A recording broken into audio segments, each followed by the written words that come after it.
The following podcast is brought to you exclusively by the Rad Rob Radio Network. He's a member of wrestling royalty.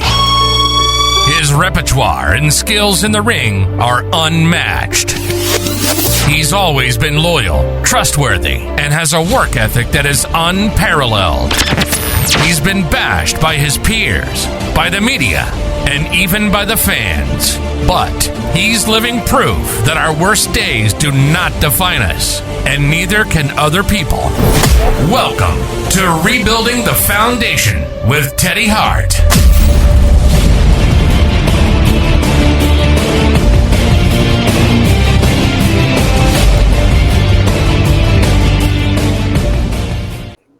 Could you imagine some of those high school cheerleader girls bouncing around a wrestling ring doing like double backflips and hitting some ropes and stuff? Or, like some of those girls I knew back then could jump 10 feet in the air and do a backflip, let alone, have a ring or something, a utility like that to use.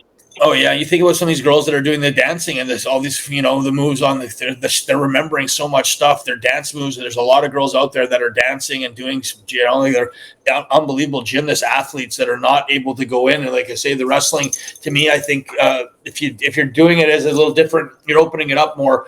So people are almost practicing to see how good they could do stuff. And it's not in a ring. It's not in front of a crowd for a match. It's at home, to see once you like a stripper pole. If you add the wrestling ring to a place, like I say, and you're practicing stuff, people, they're signing a waiver. They're coming to a specific reason. But same thing with adding stripper poles to the wrestling rings or outside the wrestling rings. If you added a stripper pole, you could do some pretty wild stuff off that pole, or those girls could at least do a few more things,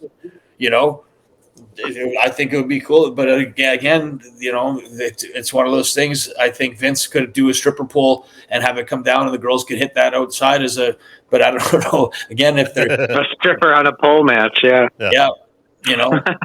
But there's I see the girls that are doing the pole dancing competitions. Right. And they're doing some crazy shit and synchronized versions of it too. Like I say, and there's a lot of these. I think there's one place that does the silks in Tampa. They have a place called I forget what it's called. I'll have to look. Remember. Not with the ring where they actually have no kidding. They have the rings, and they have the silks, and they have the crash pads and stuff, and you can go there. And you can train for that type of stuff. And they have trainers there that stretch you. And they have trainers there that show you how to do a backflip. They teach you just for fun. Just like say you wanted to learn how to do a back handspring. They'll show you until you do a back handspring. Yeah. Was it that movement place, was it? Yeah, in the movement center. Yeah, that's what it's called, the movement center. Yeah. And like I say, that type of environment, a little more specified for more MMA wrestling genre, but that whole type of environment, the gymnasts, the silks, the people that are into the dancing and of the flexibility of the core, there's a circus type of, almost like circus. A lot of the circus people that are out there that have a gift of where they go to practice this thing over and over and over again, so they become excellent at what they want to do. Right? That's kind of the progression. Focus on that balance and Well, Charles, let me ask you this, because there's a lot of, indie outlaw shows or, mud shows, they call them. And there's a lot of people that don't have technique. I mean, you'll see videos on Twitter or Instagram of people, jumping off of balconies and missing tables or, taking stupid fucking bumps. And even, I don't want to put AEW down, but Jesus Christ, there's a Twitter account called AEW Botches that everybody pretty much knows about. And they literally show all of the botch spots from AEW, and I don't know how some of these wrestlers aren't dead, landing on their heads so many times. Or I've seen some of those videos. One I just seen actually earlier today, which is kind of funny. It was Booker T's Reality of Wrestling. They had a tables match, and the table wouldn't break, and these two rookie kids just kept throwing each other through this table, just killing each other, trying to get this table to break, and the table just wouldn't break. It to the point of just ridiculousness where you're just like, you got to call this match. These kids are dead, they're in their early 20s just trying to get through this match. But it was pretty comical. But I know some of these guys I see at local shows and stuff are just getting borderline ridiculous, and it doesn't seem like there's I know training facilities are around and local, and they're popping up more than they probably should be, but a lot of these guys are so untrained, and these shows are just borderline ridiculous at what they're presenting in front of people. They're calling even an art or even like there's any real respect to the industry when they're putting some of these shows on, and it's sad their attendances are getting low and they're not bringing in talent from outside the local community like they used to in years past before COVID, and everything's small and it's just hurting. Everyone's I think I heard you the other day mention on your show that you like 90s wrestling and grew up and that was your like prime time of watching it. It seems like everyone's going back to watching the nostalgia wrestling and the old indie wrestling and stuff. Just the product now is a struggle to get through sometimes. It is, and because there's a lot of people that aren't getting trained, they think they can get in a ring and wrestle, and they see all this stuff on TV. It's literally the backyard wrestlers that we'd see in the '90s. Well, now they're working for these indie promotions or these outlaw promotions, and they're not trained. They're trying to do shit they see on TV, and they get hurt. Teddy, is there? I don't want to say. Is there any way to stop that? Because we know the athletic commissions don't get involved anymore. Certain states still have them, but if you had athletic commissions in every state, you wouldn't see these indie shows. Man, yeah. I was always amazed with what the hardcore wrestling companies got away with. And I'm glad. I mean, it's, if a guy wants to do it to himself, I guess so. Like I say, not notice it feeds your family, and I mean, it's you're living your dream. And then so does. But I felt terrible for some of the stuff they had to go through. And I see indie wrestling guys. I appreciate that they're trying, and that, but it's being untrained and going in there, and that's completely not what I'm trying to push or teaching wrestling as a type of exercise, and have a bunch of guys that are thinking, that are over whatever overestimating their abilities because they thought they learned them. But I don't think that's what I'm talking about. I'm talking about the guys that are going to be training are never going to have a match. They're never going to go in the ring. That's not what their goal is. It's more of, like I say, wrestling has just got so many interesting moves, dancing type of moves, that I would just like to see the progression. And I think if you put the right people into these facilities that are dancers and ballerinas and gymnasts, they're going to come up with a whole bunch of new things that are wrestling type of moves, or self-defense, or movie type of moves, movie stunt type of choreographed fighting scenes type of thing. And that's, like I say, my hope for what I'm trying to create. And then the question of the indie wrestling guys, I've seen some great indie wrestling, and way better. Some of the best matches, I think the best matches I've ever seen were indie wrestling matches, apart from a few. I've seen now a few, like, now, I mean, I'm not going to say New Japan is indie at all, but I'm just going to say, like, besides WWE, AEW, I've seen a lot of matches on the indies that were unbelievable. And Right. Again, I don't know why there's so many other indie promotions now that are out there but I guess everyone wants to live the dream. And that's the thing with wrestling, is that there is no skill set that you have to have a certain level or a badge or to get in there and do it. And the consequences are a lot worse than getting punched in the face. It could be completely, where you break your neck or something bad happens. I hope to God everybody, when they get in the ring, understands that risk. But it's I'm surprised with more guys. Like I say, thank God that more guys aren't hurt. No, it's true, but I mean, there are reputable indie companies like Freedom Pro Wrestling used to run out of Nashville. You have Big Time Wrestling that runs up and down the East Coast. You got XPW, you got CZW back in the day.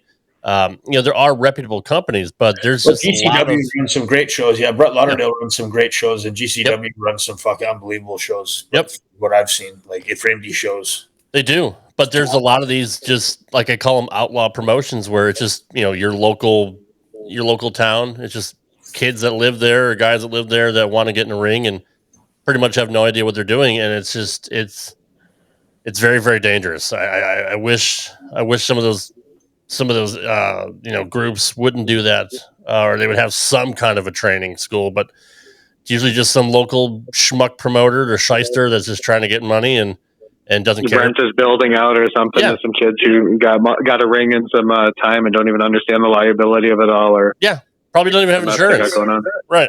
Yeah, it's just it's unfortunate, but. Did I hear you say, Teddy? So you got the someone sent you the video for the scramble cage on there. Isn't that the one where Jack does the like double moonsault, or just tries to do like a 750 splash or something? I mean, he's one that I love watching his matches, and I absolutely consider him a professional. But he always scares me. I'm always so worried he's going to end up hurt, or it's so lucky he made it out as good as he did.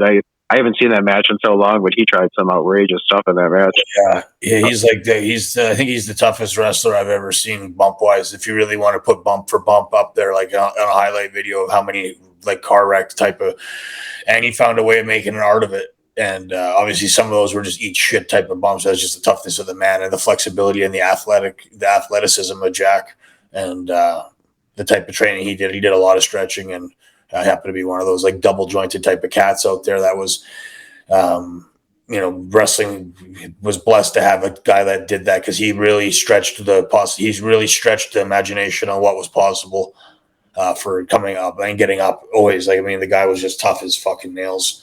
And took the most ridiculous. Absolutely, I see falling off the cage on concrete floors and fearless. Yeah, fearless. I can say I was proud to have him in my. That was the best guy you could have besides you. That guy's going to stretch you. I mean, stretch the limitations of what I had to do to compete with him. Can you brought him into your school and he came in from Matt Rats and just the guy was a beast.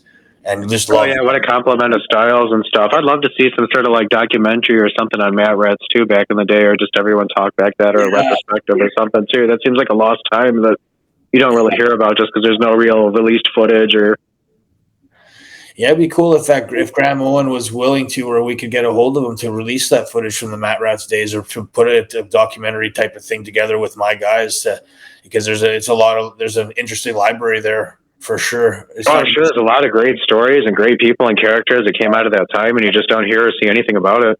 Yeah, it was an innovative. It definitely changed. I think the small little taste of what it was changed the landscape of wrestling.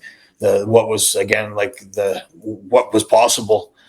But I mean, I think now, like I say, my dream and goal of coaching and teaching and is to add a little more, like I say, like some box. I want to add techniques to the wrestling. So guys are learning to do some Muay Thai kicking, and they're taking Muay Thai classes. They're learning to take some of these. So when they do kick, they throw a really fucking good kick that's super hard but soft. And then the reason I can throw a good punch is because I boxed when I was a kid. So you have to have, if you can enhance the background training for the wrestlers so they can do not just the wrestling, but the individual bit training that I need to get. So you learn a little bit of different types of things, like I say. And then when you're setting up your stuff, a lot of that's video. You got to watch video. A lot of it's going to be breaking down stuff on video, watching video, and retraining the guys on how to do the offense, because there's a really nice way of doing it. When you see it done right, it's magic. And when you see it done, and like I say, it's just, we're talking about teaching at a school, but there's a way of getting guys, when you're training each individual for his offense of what he should be doing on his heat when he's wrestling, and it's his turn to hit, take the match and shine, and to keep it looking slick, and to keep them, to bridge the gaps, and to so there's not as the spacing, and if you are spacing it out, the timing of what you're doing in between there, so it's all done. It's a nice sequence, but it takes some work and timing to do it right with two people. But again, it's your job as a bumper when you're bumping, and it's that guy's job as the guy who's on the attack when it's his time to shine, and it's his move. And everyone has a certain bump. You're either taking a back bump, a front bump, or a face bump. And how you time it is the guy that's the dance partner, right? So, you're teaching two types of things at all times. You're teaching a guy how to make it work, and how to take it, and fucking that's the. And the better you are, and again, it's one of those things, but the better you are at taking it and making another guy look good, I think it then changes their perspective on what they want to take from you. So it's like a give and take. That's a very important balance of wrestling.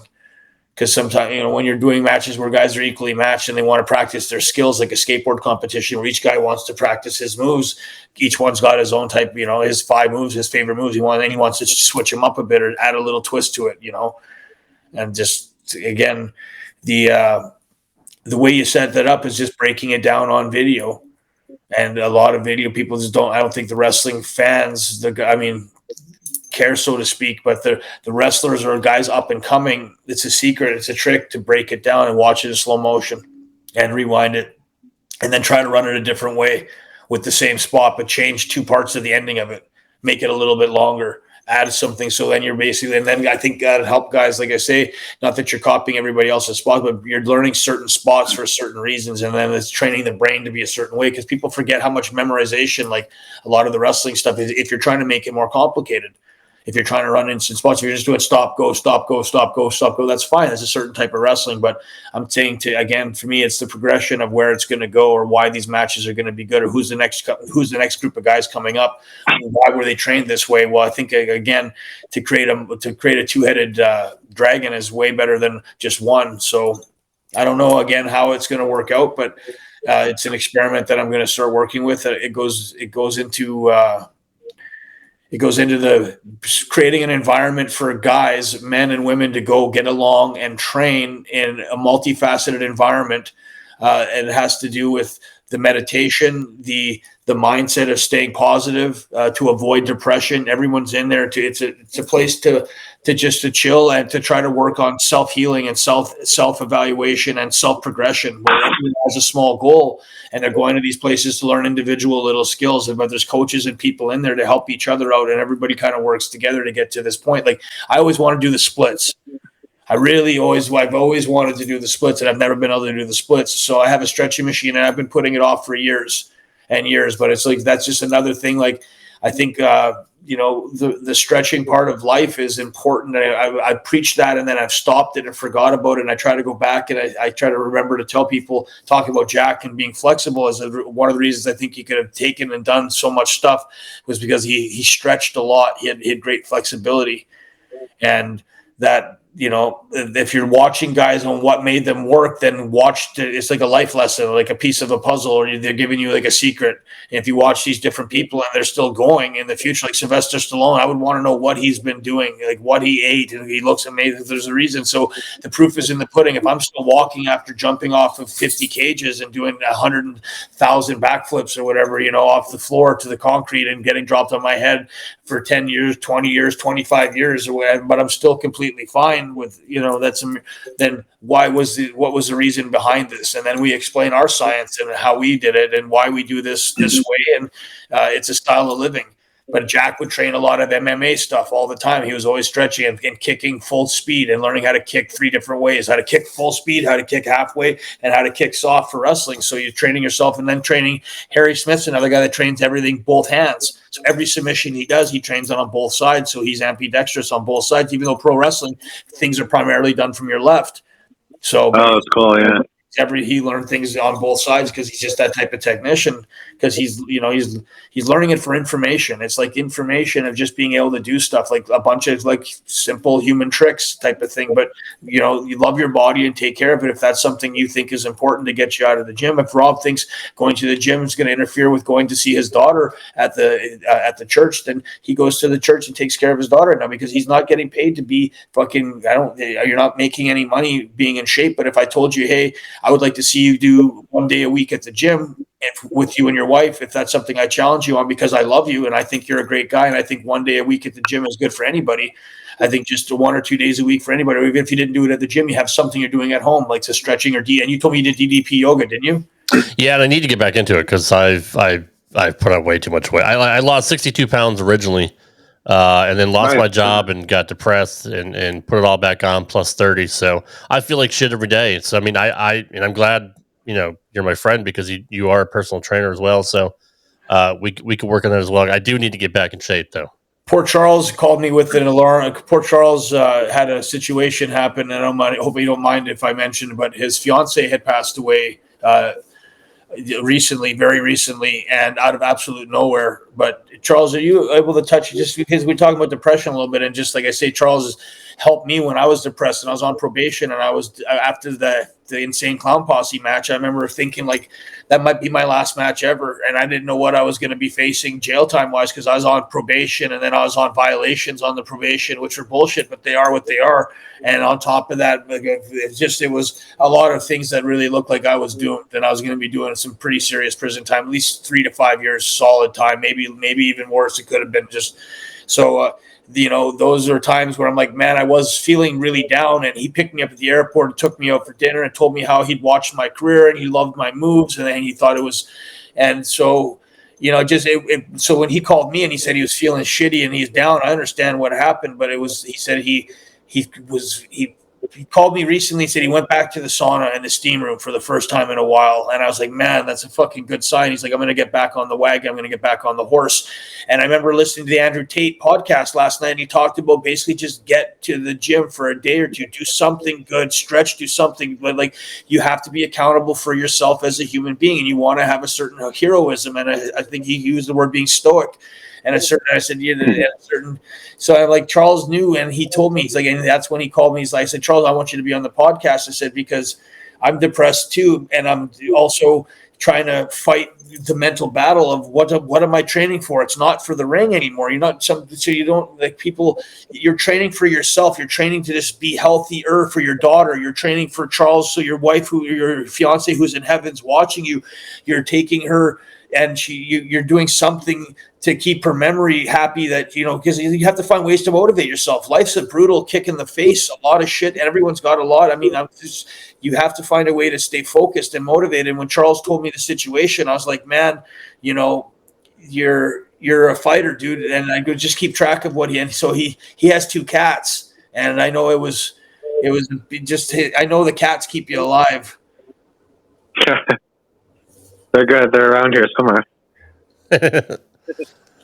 I mean, we all go through life's ups and downs, and you know, again, you could be perfectly great shape, and you never know when your time's up. I mean, like Jim Ross always says, your tomorrow's never promised. But yeah. It's such no, but hopefully, like the facility we put together, it's a good to interact with people, and you'll be able to meet like you know, people that help to keep their spirits up and keep focused on training, no matter what it is. You know, like what your thing is. If you want to hit some speed bags, if you want to hit the ring, you want to do some cardio, you want to talk to a nutritionist, or you just want to watch some videos and focus and analyze stuff. You know, it's good for everybody. It's going to be like a life enrichment type sports complex facility, hopefully. Exactly. I'm glad you were able to say it, because that's exactly what that's what I'm. He's the idea. It's his hard work, and his, like I say, Charles is a successful guy and worked hard, and you know, so he's been through a lot of shit. I've watched him just continue to be a stand-up guy and not give up, and still make sure to care about me. And one of the guys that got into the clothing line with me too, when we started doing the outfits and stuff, Charles was a guy that got a few outfits made. And I always see people like, you're wearing wrestling gear. I'm like, guys, it's not wrestling gear. It's a very classy, comfortable tracksuit that's flashy, but it's nowhere near anything wrestling gear. I wrestle in it because I'm lazy sometimes, or I don't feel like bringing gear all the time, or the gear I have has been stolen so many times because I get really, really nice gear made. So and somehow, again, traveling as much as I do and living a nomadic lifestyle as I have for years, and being on probation and stuck on people's couches, and living at the disposal of an ankle monitor and the law and so many restrictions, I have lost so much stuff that it's the come to. And this was going on, I've been, like I say, 6 years of my life. I've been wearing these tracksuits for 20 years now. I've been making my own outfits for 20 years, and I thought I always made the nicest tracksuits in the world. I went out of my way to make sure on a world scale of the best fabric and the best people, the best, like the ladies that were making these were unbelievable designers, wedding dress designers, just top notch world. Oh man, you reminded me of the Macho Man coming out there in like the newest, flashiest suit every time. You never wore the same one twice. Even on all these indie shows and stuff, you have the top gear at any show you go to. You know, you just look like an absolute superstar on those things.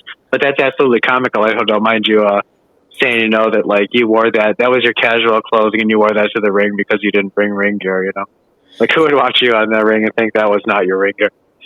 Oh yeah, no, never. They say I had. I never knew that, so that's a fun fact. No, I'd have 4 or 5 outfits with me. Like I say, I could wrestle in any one of them. That was how versatile they were. But at the same time, I wore them for the street and the comfort. And I just like to be different and noticed and accountable.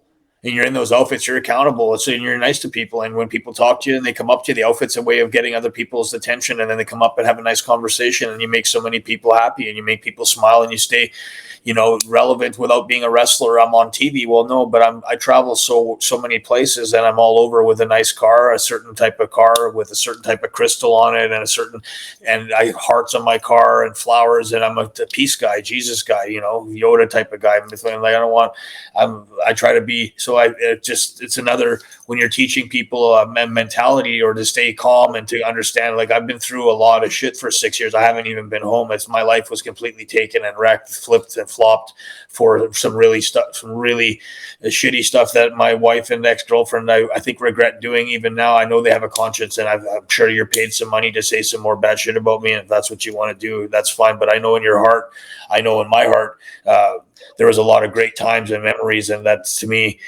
the stuff I have to focus on, that remembering that I was a nice guy for years and years and years. And I have to go back to now what I used to do, which is opening up a school and trying to remember all the friends I had that are good to me. And then the people that helped me during these shitty times, to make sure they don't see me just sink and fucking, drowned and got depression. Oh, well, I don't want to wrestle anymore. It's like, not that I don't want to wrestle anymore. I think I did so much stuff in wrestling as is that I feel like I did my part as an athlete in wrestling. What am I chasing to get hurt?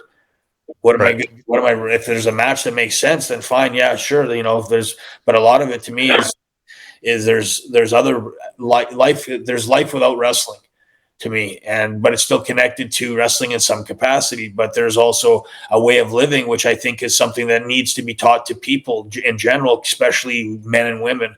At an age of, I say, like 7 to 8 years old, they start to become aware of, they're even maybe younger, but they start to become aware of basically a certain type of lifestyle, and that it's so they're healthy and they're aware.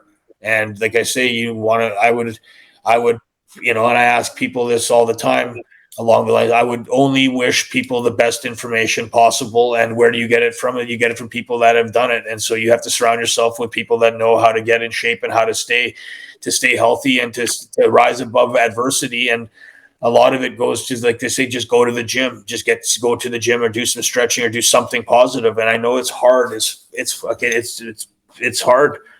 And it's a grind. So I ask everybody as a united front to just try to find 1 or 2 days a week to give something back, even if it's just 50 push-ups, 100 push-ups, grab some dumbbells or do something just a little bit, be active, stretch your hands, get one of the grippers for your hands. And I'm telling you, you'll start to feel little gains of little stuff, and it'll start to feel better. You'll start to feel, like I say, less stress for certain things because you're giving back to your body. It's a tricky thing, and it's a balance. But I really stress to people, mental health and physical health go together. That you'll have a better mindset about things, and you'll be able to live longer and spend more time with the people you love and be healthy and accountable. And I don't want to be, I see some of these wrestlers and they look really fucking hurt. They look really hurt. I'm so happy that I'm not in that position. I would be so bummed out right now. Like if I thought, I was walking and I couldn't, I could imagine the list of things, but so that I'm here right now and that I'm able to do this. My mind's sharp. My eyes are good. I still have my wits about me. Not too many concussions or brain damage or back pain or neck pain or stuff where I can turn my head still. That's. I mean, most of the old timers can't even walk anymore. Hogan. They did nothing compared to me. Not that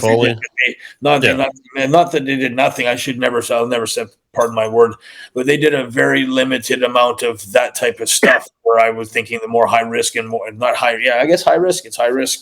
Oh, Foley was pretty fucking nuts with some of the stuff that he did. He was the man. Yeah. He's the absolute man, dude. And Sabu, obviously. Oh, of course. There's car wreck guys too, though. Car wrecks are one thing, but doing that move consistently over and over and over and over and over and over and over again as an art form of the risk and reward to it, that to me is a little different element or different conversation for me. What I'm saying of the hardcore wrestling guy, yes, for sure. I try to do some hardcore stuff sometimes. That makes sense that I can make work. The point of doing the magic of wrestling is to make sure both guys walk away from the move. Right. If you're just going through a car crash, like I say, I tried to find ways, and maybe I was just absolutely blessed, but I tried to find ways. Sometimes I think it was in God's hands on a lot of the moves I did. There's you're landing on the concrete or you're landing on a guy from 20 feet up, and just pray to God. You take some fireballs too. I know you've lost some titles to some fireballs. Yeah, the fireball in the face. That's a tricky one. Yeah, it is tricky. Some of those have gone pretty wrong. But no, you're right, Teddy. You are blessed from God with the ability to do what you're able to do, and the fact that you acknowledge that and you're not prideful. I mean, you are. we do have some pride. We all have pride as human beings, but that didn't come of your own ability. Like everything that you've been given has been given to you from God. Oh, God bless me. I am, and that's why I say I hope I just keep praying to the same God that allowed me to walk and talk and still be here healthy and accountable. Yeah. Thank you for what I have right now, for the time I have. I ask everybody, and there's a struggle it is to find that motivation or to be grateful and to give thanks back and to give thanks for the small things. You don't realize that, when you have them taken away from you, a hot shower means a lot. You'd be surprised, or when you'd be surprised what a bed means. If you slept on the jail floor or you slept on, couches because you have nowhere to go, because you don't know anybody, because you're on probation and you haven't been home, and that's not where you make your money or your business.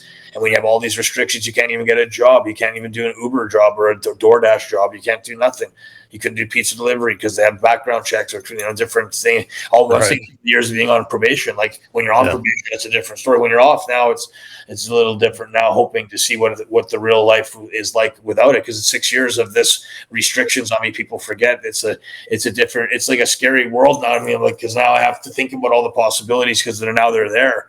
So, getting up and moving and getting back or going back and forth, it's like, I drive 20 hours a day anyway, sometimes just doing nothing. So I'm just going to be driving back and forth as well. Maybe it's not the end of the world driving back and forth from Florida to Dallas. If, I've done the drive a few times. It wasn't that bad at all.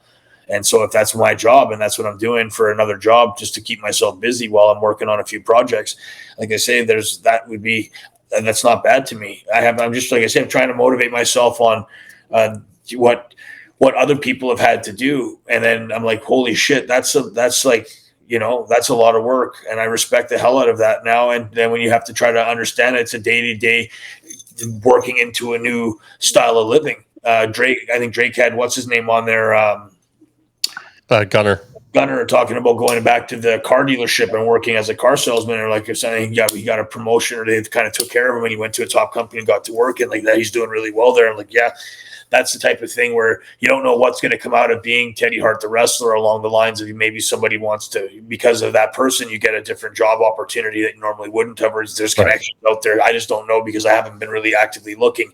I didn't think the wrestling would be like it did, and I didn't think it would be canceled. Like it was ridiculous.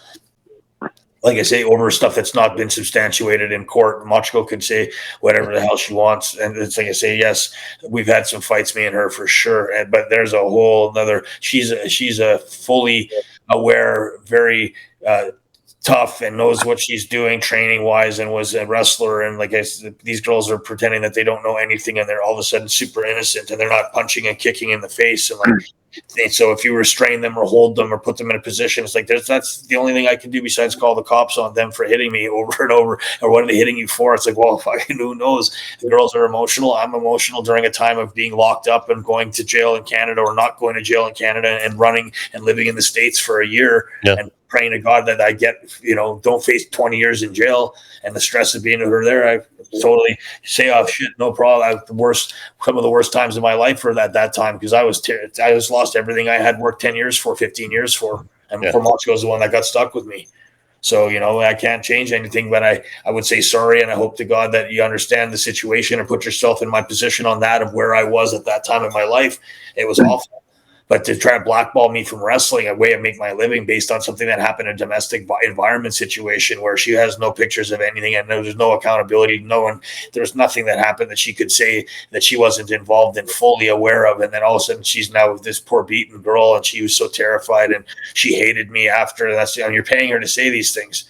You're paying her to say these things because she's got really no shine left, and she's pissed off because I don't want to spend time, I guess, what I thought with her, if she's not going to be living back with me, and she wasn't going to come back and stay with me. And I asked her if she wanted to move back to Philadelphia with me, and she said she didn't want to. She wanted to stay in Dallas because her mom's there and her sister's there. And I said, okay, well, then our relationship, I'm not going back to Dallas.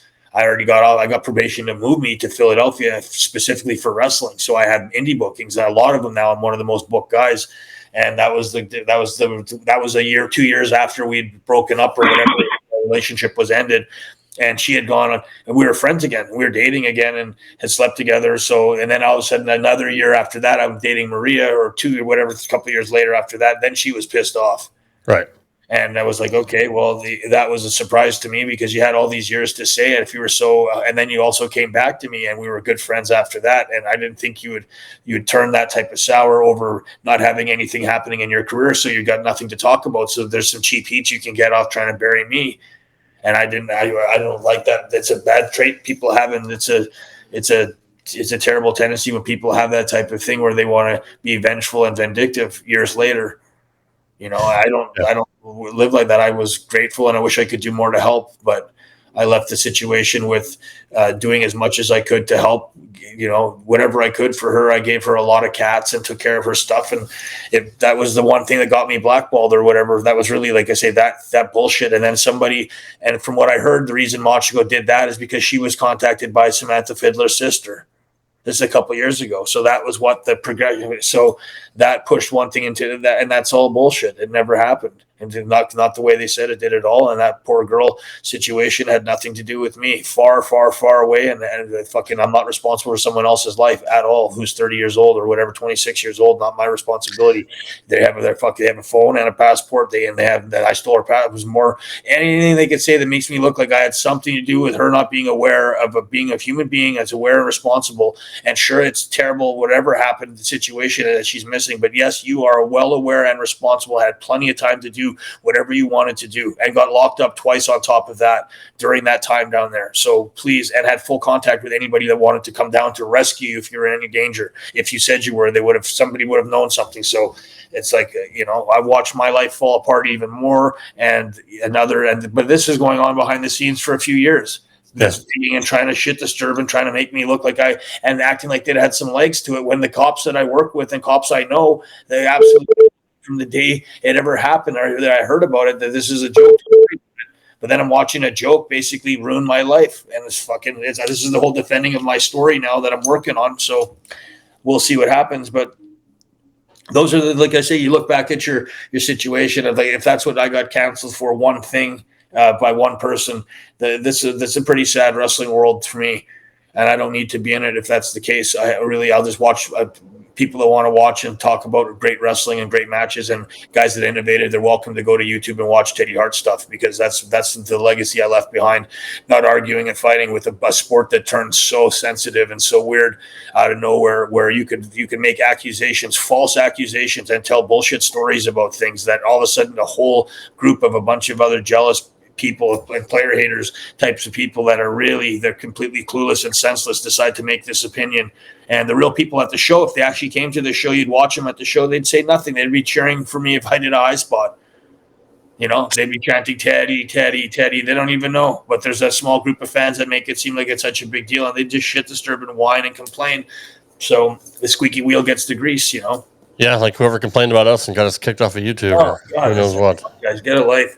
I'm sorry to hear that. I just heard that. Yeah, that's terrible. I hope you didn't lose your bowling show, did you? No, I hope you still got that. No, it's awesome, separate channel. I try to keep every feed separate. That way, if something happens, I don't lose it all. Yeah. But I can honestly say I traveled all over the country with Teddy to all sorts of different shows and stuff. And for the stuff I hear and read online, I've never heard anyone personally live anywhere say anything negative, and they're always so happy to talk to him and take a picture with him and bullshit with him. And he talks to everyone, and he wears those suits all over, and he gets like 80-year-old women that come up and laugh and see and want to take pictures with him, like it's a pretty pleasurable experience if you meet him in public for all the negativity I meet online. And that's all over the place. So nobody has any nerve to come up and start trouble anywhere and stuff. And it's always been like a pretty good experience. It's pretty disheartening to read and hear a lot of the stuff I do online and all the trouble you get, it's got to be such a small minority of people. It is, but they're the loudest. Like Teddy said, the squeaky wheel gets the grease. So. Oh, I know. It's a shame. It's like that's everywhere, it seems like, in the world, and especially like to people that are trying to create art there now and put their art out there in the world in a time of like COVID, when it's hard to push your product or whatever it may be, out there, and still get so much negativity from people. It's just hard to you really got to appreciate people that have those skills and talents and still go out there and perform at whatever it is they may be doing. I'm glad you brought that up, because I was going to ask you, with all the years that you've known Teddy, and given everything that's been said and the Peacock thing and all that, like, you never, ever, ever experienced anything like that on your own, or even saw any inclination that there was something wrong with Teddy.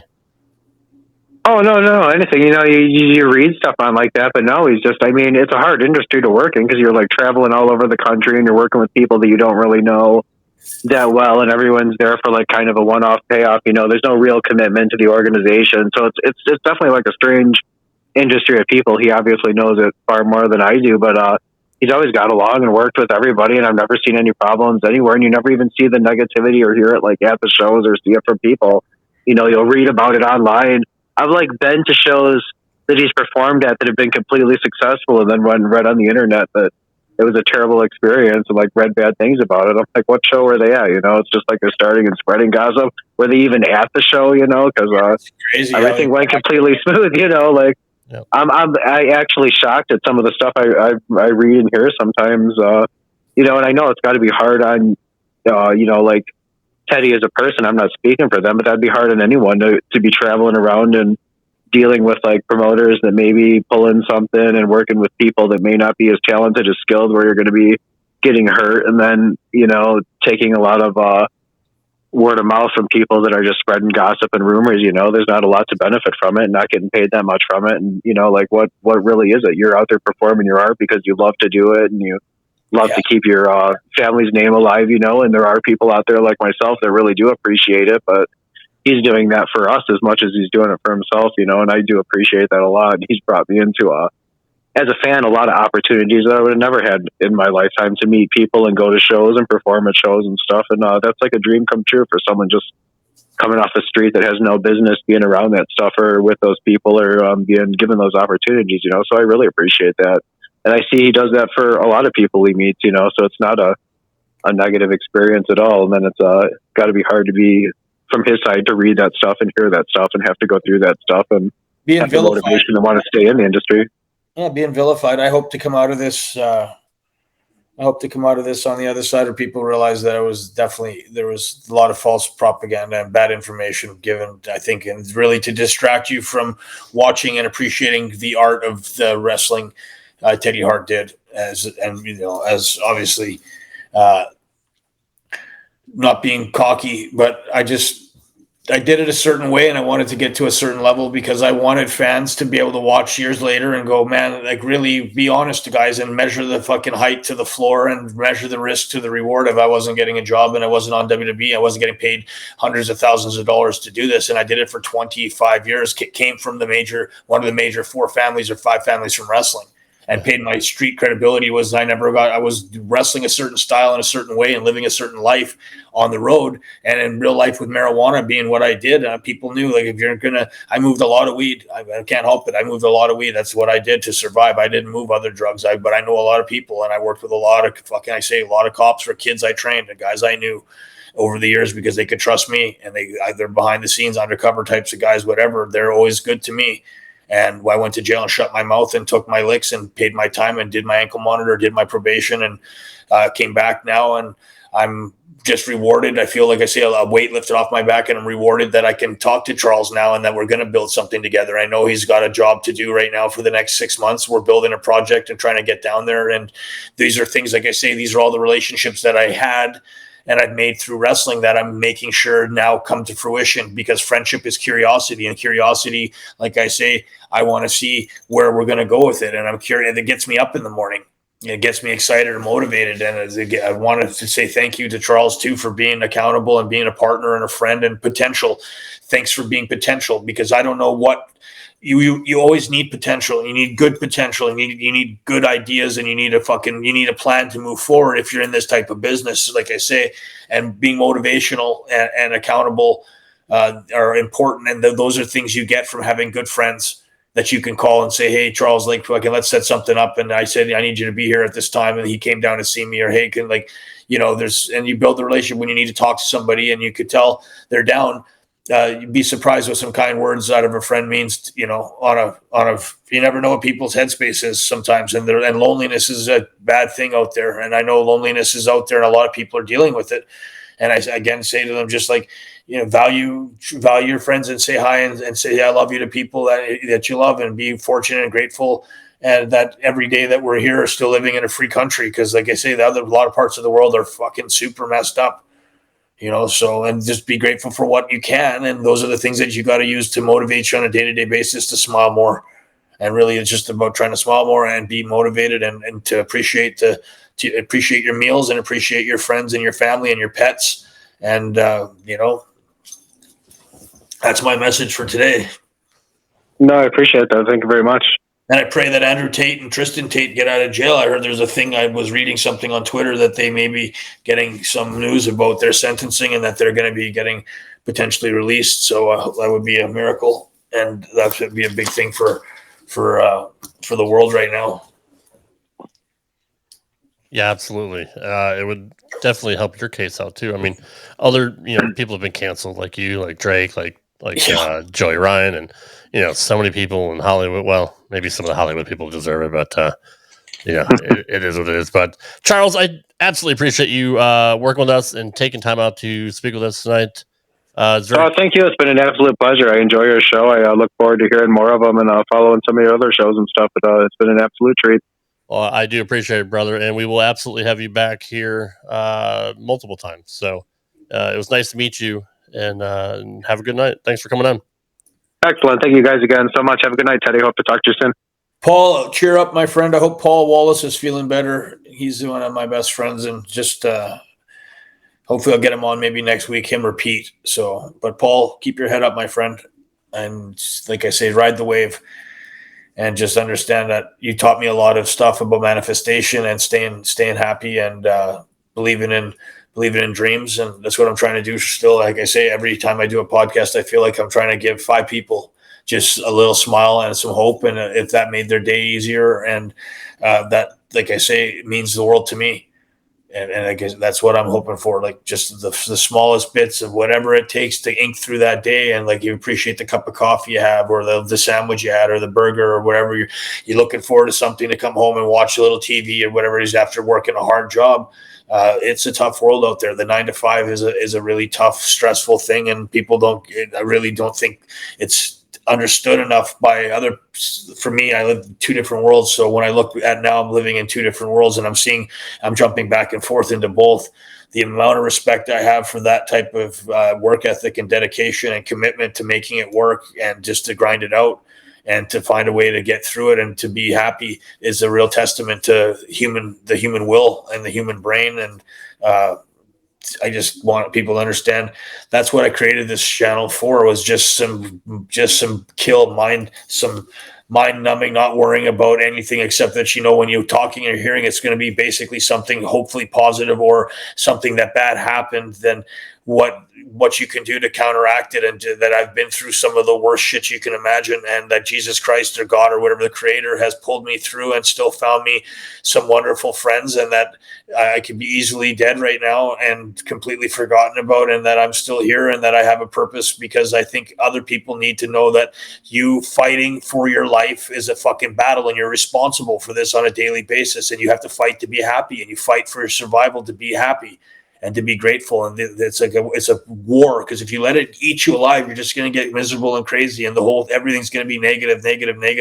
You have to find a way to fight that, and it's a switch in your mind. And then you try to get to know yourself. Bruce Lee's rule: know yourself. Try to get to know yourself and free that negative energy by getting into the gym or having some reward. Or if you did something good, a physical activity gets your reward. You get to eat that chocolate cake, or you get to do something like figure out how to motivate yourself. There's no rules. It's figuring out how to motivate yourself and how to be accountable a couple days a week, just a few. And then you can start to build it into more and more. This is me trying to just do 100 push-ups a day, 200 push-ups a day.